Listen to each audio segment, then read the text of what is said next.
Bonjour et bienvenue. Nous allons parler aujourd'hui du cancer du sein et plus particulièrement de l'arthralgie induite par les anti-aromatases. Il s'agit d'une hormonothérapie utilisée pour le traitement du cancer du sein.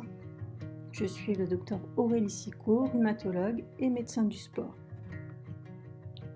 Le cancer du sein est très fréquent. Il s'agit du premier cancer féminin. En 2023, plus de 60 000 nouveaux cas ont déjà été mis en évidence selon l'Institut national du cancer. Sa prévalence était au-delà des 900 000 en 2017. L'âge moyen de survenue de 64 ans. Le taux de survie à 5 ans est de 87%. Et nous avons à disposition des traitements efficaces comme la chirurgie, la radiothérapie, la chimiothérapie ou encore l'hormonothérapie et l'immunothérapie. L'hormonothérapie va être au cœur de notre discussion d'aujourd'hui. Avant d'aller plus loin, nous avons besoin de faire un rappel sur les œstrogènes. Donc, il s'agit d'une hormone, l'hormone féminine, impliquée dans le développement des caractères sexuels féminins, comme le système urogénital, la glande mammaire.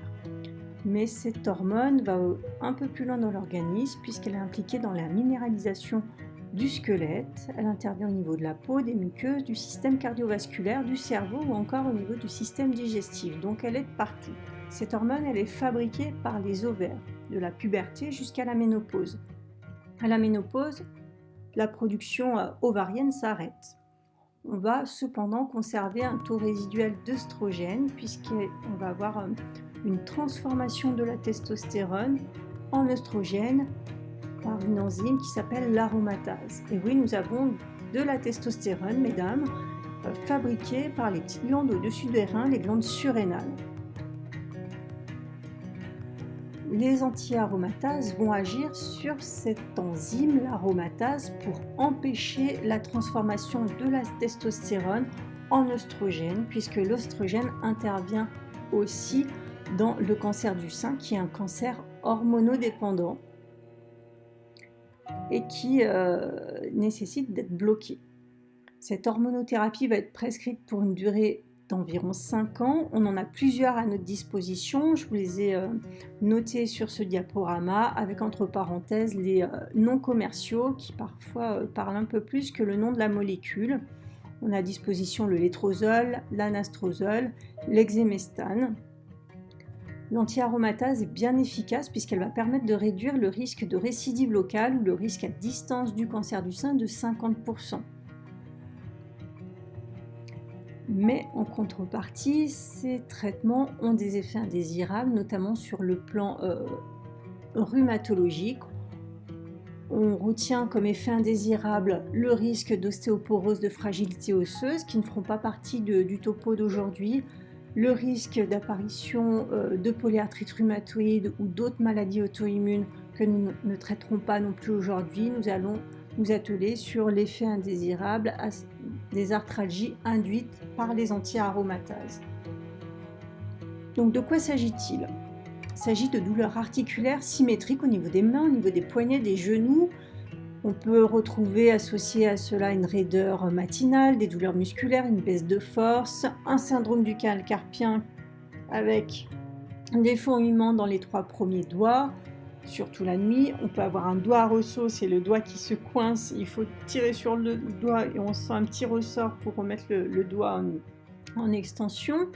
Et ces symptômes surviennent quelques semaines à 10 mois après le début du traitement, environ 1,6 mois après le début du traitement en moyenne, et les symptômes vont culminer au bout de 6 mois. Il n'y avait pas de critères précis et Niravat, qui publie beaucoup sur ce domaine, a proposé une classification. Il faut avoir 4 critères majeurs et au moins un critère mineur pour pouvoir être inclus dans ce syndrome d'arthralgie induite par les inhibiteurs de l'aromatase. Les critères majeurs nécessitent donc d'être traités actuellement par un inhibiteur de l'aromatase. Les douleurs articulaires doivent être apparues ou aggravées depuis le début du traitement. Les douleurs articulaires s'améliorent ou disparaissent dans les 2 semaines qui suivent l'arrêt du traitement. Et enfin, les douleurs articulaires réapparaissent à la reprise de l'inhibiteur de l'aromatase. Dans les critères mineurs, donc il en faut un seul, on retrouve les douleurs articulaires symétriques ou les douleurs au niveau des poignets, des mains, le syndrome du canal carpien, une diminution de la force de préhension, une raideur matinale ou une amélioration de l'inconfort articulaire lors de l'utilisation de l'articulation ou de l'exercice. L'objectif d'avoir des critères, c'est de pouvoir uniformiser au niveau des études pour proposer ensuite une prise en charge adaptée. C'est très fréquent comme effet secondaire puisque 50% des patients traités par inhibiteurs de l'aromatase vont développer ce type de syndrome qui va conduire à un taux d'abandon élevé puisqu'à 12 mois, on a déjà 13 à 22% des patientes qui ont arrêté le traitement en raison de cet effet indésirable. Et quand on suit les patientes à 3 ans, seulement 50 à 68% des femmes prennent encore leur traitement. Donc c'est fréquent, il y a un impact sur la qualité de vie qui vont conduire à baisser l'observance et in fine à augmenter le risque de récidive du cancer du sein. Des facteurs de risque ont pu être identifiés, notamment l'obésité chez les femmes qui ont un IMC, un indice de masse corporelle supérieur à 30 kg par mètre carré ou un poids supérieur à 80 kg vont avoir un surrisque de développer l'arthralgie induite par les inhibiteurs de l'aromatase. D'autres facteurs de risque comme le traitement hormonal substitutif préexistant, une chimiothérapie antérieure à base de taxane, des antécédents d'arthrose, d'arthralgie ou bien des facteurs génétiques sont rapportés. Comment ça marche? Quel est le mécanisme de ce syndrome? On n'en sait rien. En gros, il y a plusieurs hypothèses qui sont rapportées, mais on n'a pas de certitude sur ce qui se passe. On a évoqué une baisse soudaine du taux d'œstrogène ou un faible taux d'œstrogène, puisque les œstrogènes ont une action antinociceptive, antidouleur. Donc ça, c'est évoqué.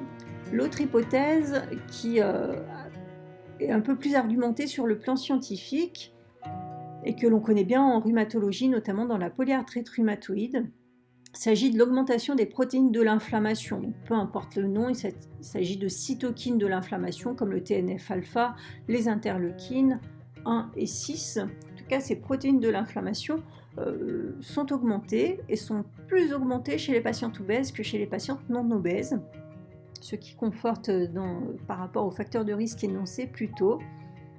Et au contraire, l'activité physique, elle va libérer des cytokines anti-inflammatoires et pourrait avoir une action bénéfique sur les douleurs articulaires.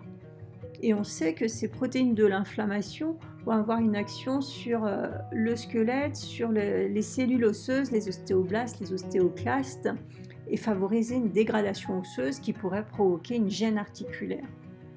Donc voilà, cette hypothèse tourne plus autour de l'existence de protéines de l'inflammation. Mécanisme incertain, donc la prise en charge pour l'instant, elle est pauvre, il n'y a pas de prise en charge standardisée décrite à ce jour. Plusieurs traitements ont fait l'objet d'études, mais des études encore qui sont très hétérogènes, puisqu'on n'a pas de classification bien précise de cette maladie, avec un nombre pas forcément élevé de patientes, mais on va regarder ce qui a été étudié. D'un point de vue non pharmacologique, l'acupuncture semble une bonne piste. Dans cette étude de 43 femmes à 2 séances par semaine pendant 6 semaines, on notait une amélioration significative des douleurs. Et l'acupuncture pourrait être une bonne piste à explorer. L'activité physique, le yoga, le tai chi, on a un peu plus d'études sur le tai chi, sur le yoga, la marche, la natation, au moins 30 minutes 3 fois par semaine pourrait aussi améliorer les douleurs. Les études sont aussi un peu contradictoires, mais nécessitent d'être explorées davantage. La perte de poids aussi est évoquée, puisqu'on sait que l'obésité est un facteur de risque associé à développer cet effet indésirable. Donc de perdre du poids, on réduirait les protéines de l'inflammation et on pourrait réduire le risque d'arthralgie induite par les anti-aromatases.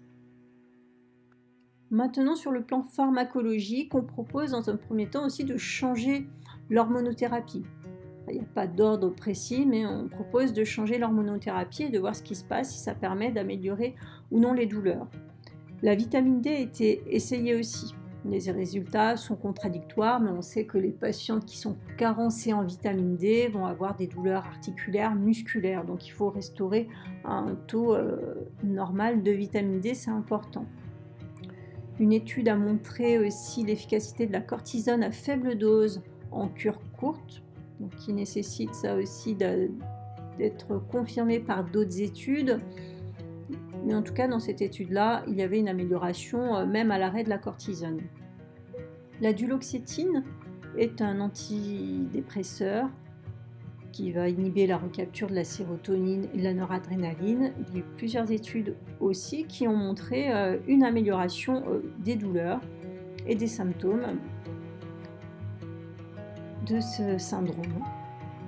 D'autres molécules, les molécules de l'arthrose, cette fois-ci, ont été utilisées. Le sulfate de glucosamine à 1500 mg par jour et le sulfate de chondroïtine à 1200 mg par jour montrent un taux de réponse global à 6 mois de prise de traitement à 42,6%. Donc ça, c'est aussi encourageant, prometteur, mais qui nécessite d'avoir d'autres études. Les oméga 3 sont bien tolérés, donc ça c'est déjà une très bonne chose, et montrent en plus une efficacité significative chez les patientes obèses atteintes d'arthralgie induite par les anti-aromatases, permettant une réduction de la production des cytokines inflammatoires. Par contre, cet effet bénéfique n'a pas été constaté chez les femmes non obèses. Bien sûr, d'autres études complémentaires doivent être effectuées pour confirmer ce résultat encourageant chez les femmes obèses. La vitamine B12 également a montré une baisse de la douleur et une amélioration de la qualité de vie. Donc, il y a quand même quelques pistes avec les oméga 3, la vitamine B12, la chondroïtine sulfate et la glucosamine, entre autres l'acupuncture. Donc il y a des pistes qui nécessitent un complément d'exploration. Pour finir, donc, il s'agit d'un effet indésirable fréquent qui retentit significativement sur la qualité de vie, entraînant un arrêt du traitement chez près d'une femme sur deux. La prise en charge pour l'instant est assez pauvre en raison déjà du manque de preuves scientifiques, par manque de définition du syndrome, par manque de compréhension de son mécanisme et par manque d'études sur les traitements de cet effet indésirable. Mais des pistes sont là et laissent de l'espoir.